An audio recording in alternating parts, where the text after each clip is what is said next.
الحمد لله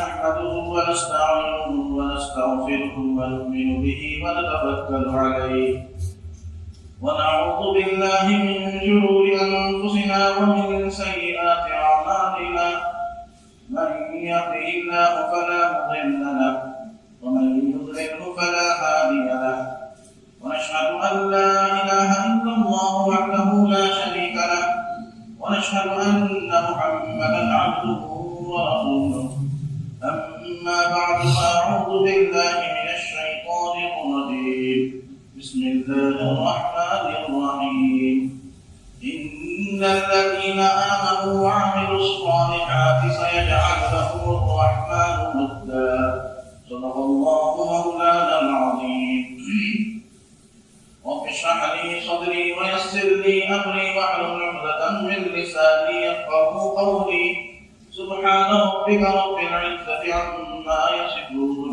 وسلام على المرسلين والحمد لله رب العالمين اللهم صل على محمد وعلى آل محمد كما صليت على إبراهيم وعلى آل إبراهيم إنك حميد مجيد اللهم بارك على محمد وعلى آل محمد كما باركت على إبراهيم وعلى آل إبراهيم إنك حميد مجيد برادران اسلام،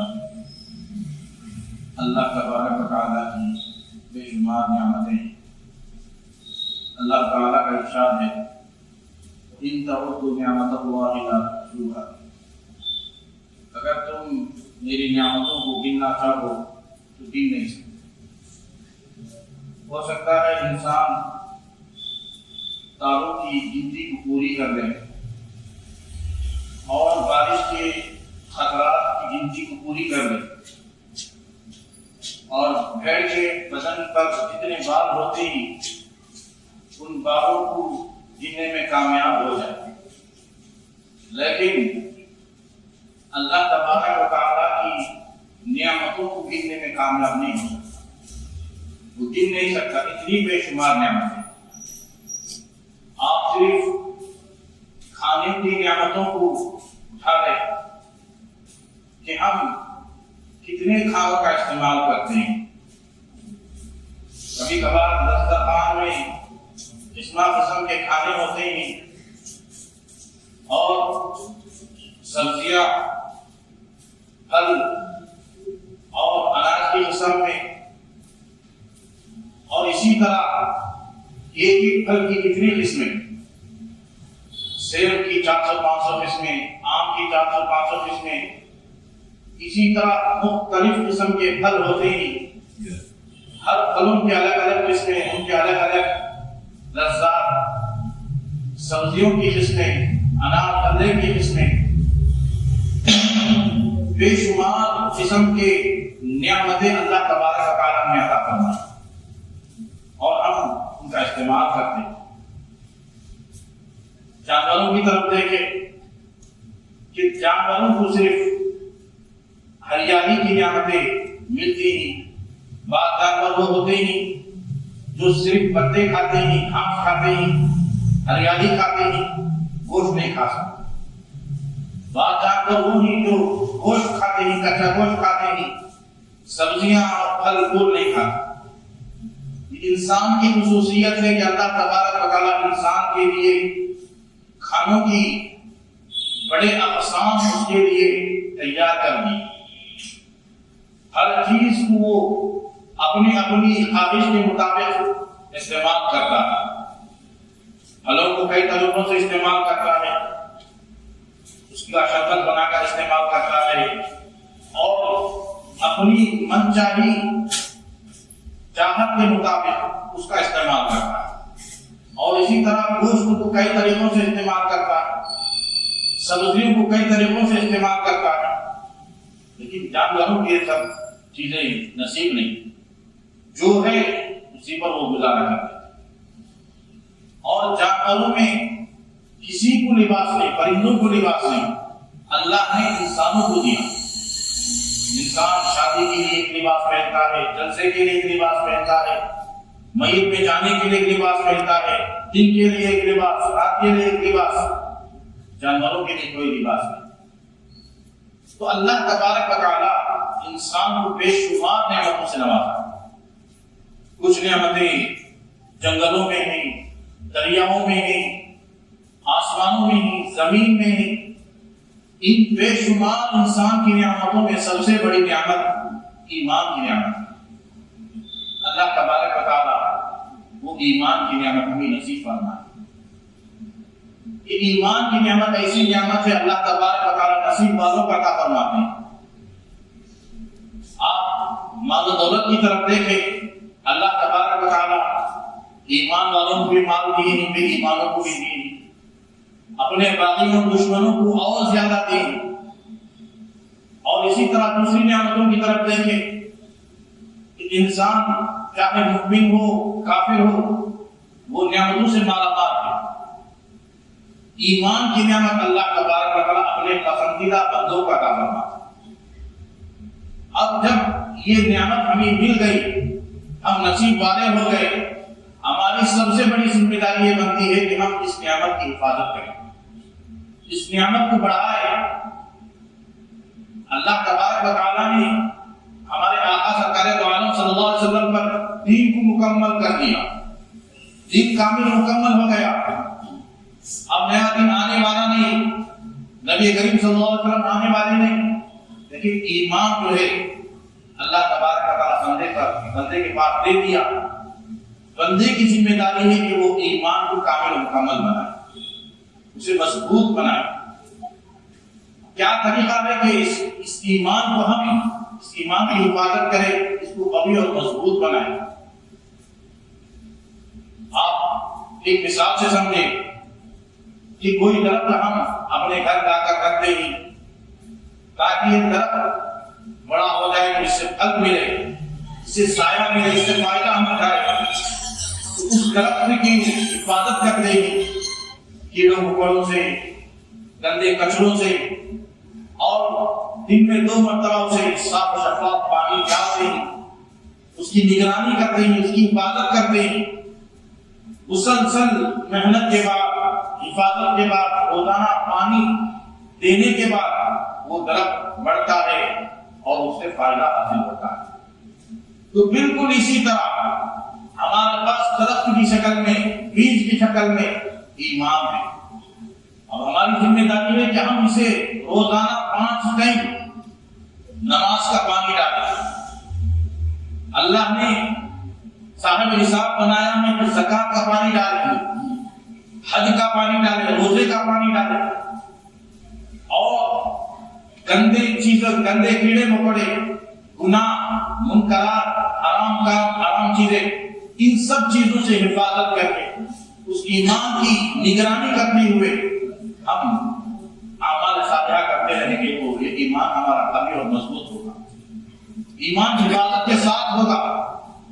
اگر خدا نہ خواستہ ہم نے ایمان کی طرف نگرانی نہیں کی، اس کی دیکھ بھال نہیں کی، اس کی حفاظت نہیں کی، جس طرح درخت کی طرف نگرانی نہ کرنے پر، اس کی طرف توجہ نہ کرنے پر وہ درخت ختم ہو جاتا ہے، ضائع ہو جاتا ہے، اسی طرح ہمارا ایمان بھی کمزور ہو جاتا ہے۔ اللہ حفاظت فرمائے، جب ماحول متاثر کر دے تو بندے کا ایمان بھی ختم ہو جاتا ہے۔ اس لیے میرے محترم بزرگوں اور دوستوں، ہمیں چاہیے کہ ہم اپنے ایمان کی قدر کریں۔ یہ ایمان کی اہمیت کیا ہے، اس کی وقت کیا ہے، اس کی قدر کیا ہے، ہمیں قبر میں جانے کے بعد معلوم ہوگا، حشر میں جانے کے بعد معلوم ہوگا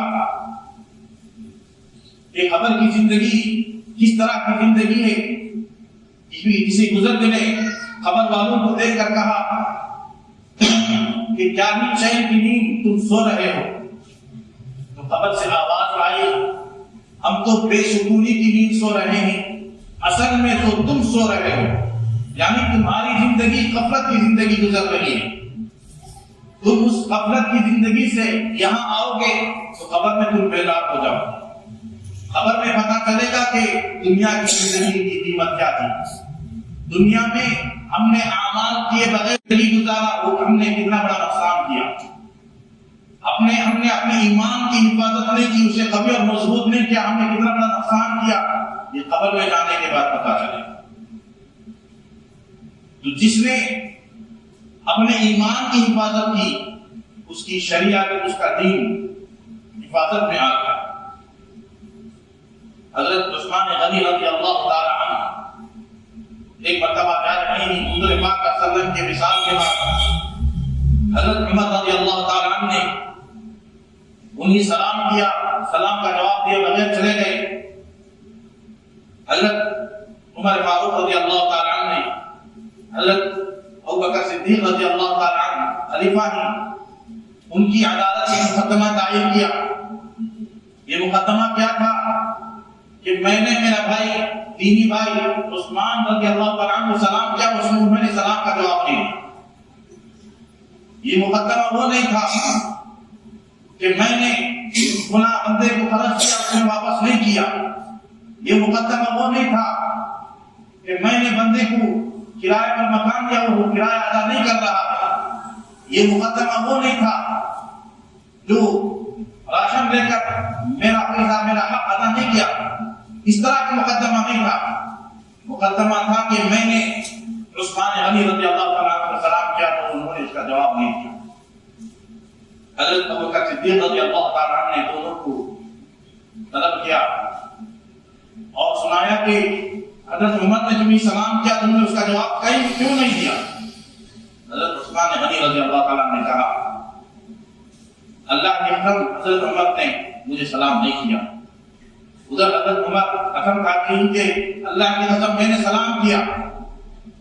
پھر حضرت عثمان غنی رضی اللہ تعالیٰ نے کہا ہو سکتا ہے وہ سلام کیے ہو لیکن آپ کو پتا ہے کہ ابھی حضور پاک صلی اللہ علیہ وسلم کا انتقال ہوا تھا، وہ غم اور صدمہ مجھے زیادہ ہے اور میں پریشان ہوں ایک سوال لے ہوئے کہ حضور پاک صلی اللہ علیہ وسلم کی حیات طیبہ میں اس سوال کو میں آپ سے پوچھ نہ سکا، اس پریشانی میں گزر رہا تھا، مجھے پتا نہیں چلا کہ وہ سلام کیے نہیں کیے۔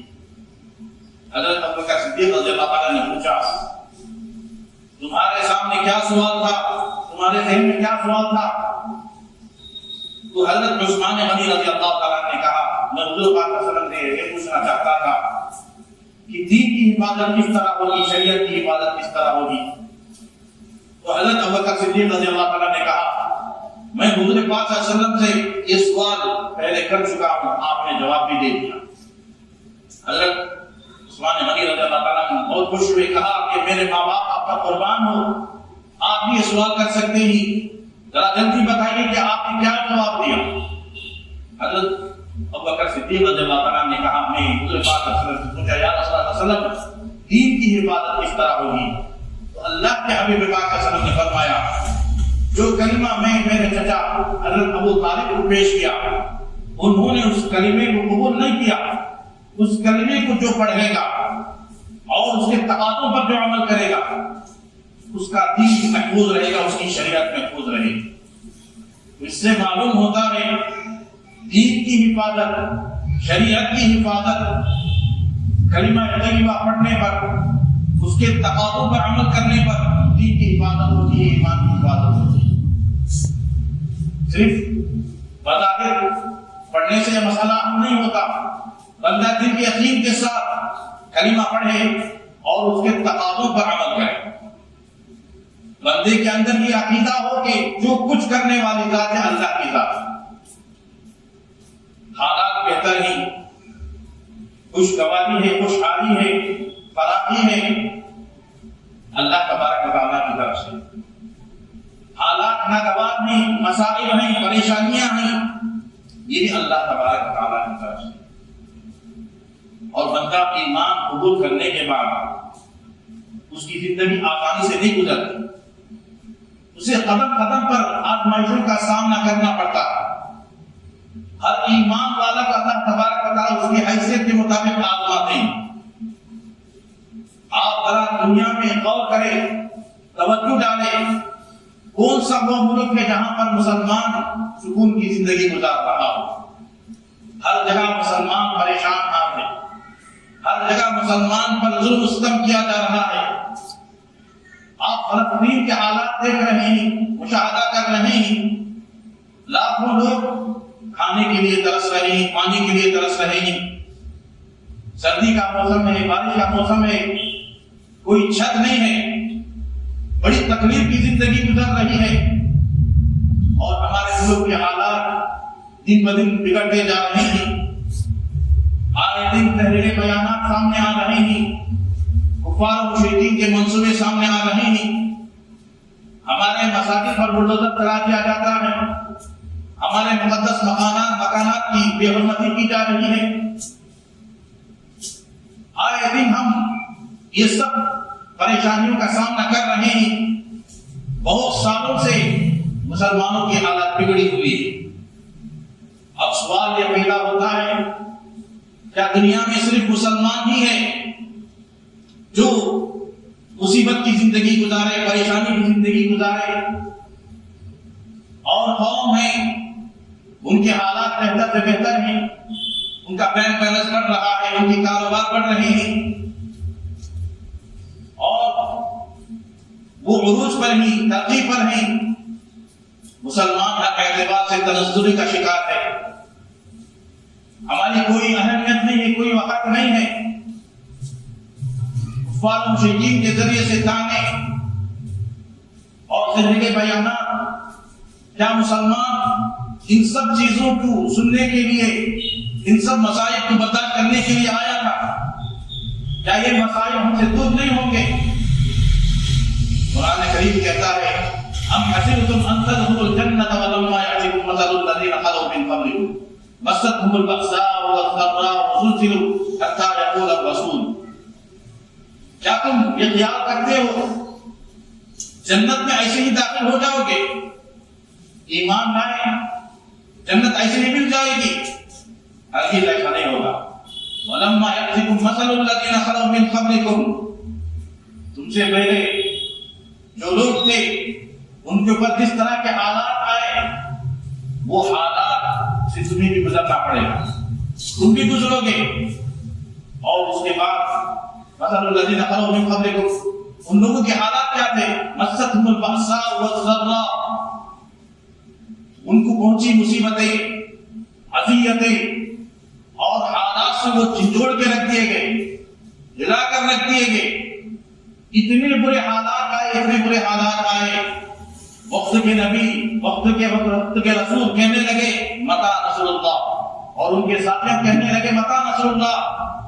اتنی مصیبتیں، اتنی پریشانیاں، اب اللہ کی مدد کب آئے گی؟ الا ان نصر اللہ قریب، خبردار کہ اللہ کی مدد ہم قریب آنے والی۔ اس آیت کا شان نزول، یہ آیت اس وقت نازل ہوئی غزوہ خندق کے موقع پر، حضرات صحابہ کرام رضوان اللہ تعالی علیہم اجمعین کی حالت بہت بری تھی۔ مکے کی سرزمین میں کفار مشرکین جینا حرام کر دیا، تنگ کر دیا تھا، ہر اذیت وہ تھی جو ہو سکتی تھی انہوں نے صحابہ کرام اور مسلمانوں کو اذیتیں، تکلیفیں پہنچائی۔ جب ہجرت کر کے مدینہ آئے، یہاں پر منافقین اور یہود مشرکین مل کر مسلمانوں کو اذیت پہنچانے، غزوہ خندق کا موقع آیا، مسلمانوں کے پاس ہتھیارات نہیں، مسلمانوں کی تعداد کم، اور اسی طرح مسلمانوں کے پاس کھانے پینے کا کوئی سامان نہیں۔ ہمارے آقا سرکار دو عالم صلی اللہ علیہ وسلم اپنے پیٹ میں پتھر، 2 پتھر باندھ کر رکھی۔ اس صحابی نے آ کر کہا یا رسول اللہ صلی اللہ علیہ وسلم، بھوک کی وجہ سے میں اپنے پیٹ پر پتھر باندھا۔ حضور پاک صلی اللہ علیہ وسلم نے دکھایا کہ دیکھو میں 2 پتھر باندھا۔ اور سردی کا موسم، دشمنوں کا غلبہ، اتنے برے حالات، اتنے برے حالات، ایسے برے حالات میں اللہ تبارک و تعالیٰ نے کہا کہ یہ برے حالات تمہیں آئیں گے، تو اس سے پہلے بھی مسلمانوں پر، ایمان والوں پر اس طرح کے حالات آئے۔ جنت میں داخل ہو جانا آسان نہیں ہے، ان حالاتوں سے گزرنا پڑے گا۔ تو بہرحال میرے محترم بزرگوں اور دوستوں، اللہ تبارک و تعالیٰ ایمان والوں کے ساتھ آزمائش کا معاملہ فرماتے ہیں، ہر بندے سے آزماتے ہیں اس کی حیثیت کے مطابق۔ غریب ہے، مسلمان ہے، تو اللہ تبارک و تعالیٰ اسے تکلیف دے کر وہ ایک وقت کی روٹی کو تڑپتا ہوا زندگی گزارتا ہے۔ اللہ تبارک و تعالیٰ دیکھتے ہیں کہ ایسی زندگی میں یہ کیا مجھے یاد کرتا ہے یا بھول جاتا میری شکایت کرتا ہے۔ اللہ تبارک و تعالیٰ بندے کو بیماری دے کر آزماتے ہیں، بیماری میں یہ مجھے پکارتا ہے یا مجھے بھول جاتا ہے، میری شکایت کرتا ہے۔ مالدار بندہ ہے تو اس کے اوپر حالات اور پریشانیوں کو بھیج کر آزماتے ہیں، تو بندے کو اپنی اپنی حیثیت کے مطابق اللہ تبارک و تعالیٰ آزماتے ہیں۔ ان آزمائشوں میں ثابت قدم رہ کر اللہ کو پکارنا، اللہ سے اور مضبوط تعلق پیدا کرنا، یہ کامیابی کی نشانی ہے۔ تو ایمان میں آنے کے بعد بندے کو اعمال صالحہ کرنا چاہیے۔ اعمال صالحہ سے ایمان مضبوط ہوتا ہے اور حالات کا مقابلہ، حالات پر استقامت سے رہ کر اللہ سے تعلق جوڑنا، اس سے ایمان مضبوط ہوتا ہے۔ حضرات صحابہ کرام رضوان اللہ تعالیٰ علیہ اجمعین پر بڑے بڑے حالات آئے اور اس موقع پر یہ آیت نازل ہو رہی ہے کہ صحابہ کرام کہہ سکتے تھے اور کون سی مصیبتیں جو آنے والی ہے، ختم پر ہم مصیبتیں جھیل چکے ہیں، پھر بھی اللہ تبارک و تعالیٰ اس طرح کی باتیں کر رہے ہیں، لیکن صحابہ نے کچھ نہیں کیا۔ صحابہ کرام رضوان اللہ تعالیٰ علیہ اجمعین اپنے ایمان پر ثابت قدم رہے، حضور پاک صلی اللہ علیہ وسلم کے ساتھ رہے، اللہ کے ساتھ اللہ کا تعلق کو جوڑے رکھے، تو اللہ تبارک و تعالیٰ اس کے بعد ان کے لیے بہتر حالات پیدا فرمائے۔ تو آج میں ہم ان حالات میں مضبوطی کے ساتھ رہیں گے، شریعت پر عمل کرتے رہیں گے، اعمال صالحہ کرتے رہیں گے، اللہ سے امید رکھیں گے کہ اللہ تبارک و تعالیٰ ہمارے لیے بہتر حالات بنائیں گے، ہمارے ملک کے حالات کو بہتر بنا دیں گے۔ آنے والا دور خوشحالی کا دور ہوگا، ترقی کا دور ہوگا، عروج کا دور ہوگا، اور اللہ سے مضبوط تعلق رکھیں گے تو اللہ تبارک و تعالیٰ فرماتے ہیں وَلَا تَهِنُوا وَلَا تَحْزَنُوا وَأَنْتُمُ الْأَعْلَوْنَ إِن كُنتُم مُّؤْمِنِينَ۔ ایمان والے تم بھی غم ہونے کی ضرورت نہیں، پریشان اور خوف کھانے کی ضرورت نہیں، تم ہی عروج پر ہوں گے۔